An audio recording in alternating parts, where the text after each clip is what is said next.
der skete noget.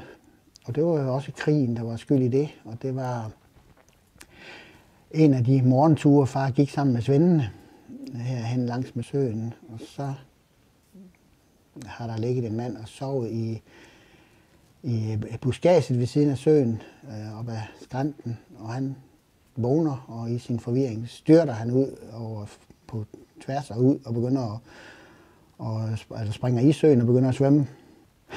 Automatisk så sætter der jo et par svende, der var med far der, de springer jo bare efter ham. Og der er så Edmund, der er ude og får fat i ham et stykke ude i vandet og trækker Kalorius i land. Og han var flygtet fra Polen af.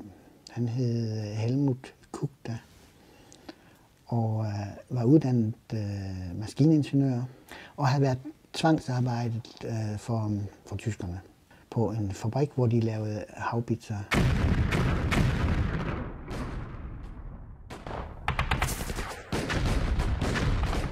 Helmut, han gik jo rundt og så, hvad der var, og hvordan det var læst. Og da han så, hvad de foretog sig, og om aftenen gik der og fuskede lidt, så var han jo nysgerrig og spurgte, og da han så fandt ud af, hvad problemet var, det der låg der jamen så var han ikke længere om at fare i blækhuset. Og så her var det så, at den blev slået fra her, og så når man så slog med hammeren der, så klappede låget op, og så stod det der bare fra. Ja. Og der var det, han satte en Kukta, han satte en... Så lavede han en griber med en hydraulisk støddæmper.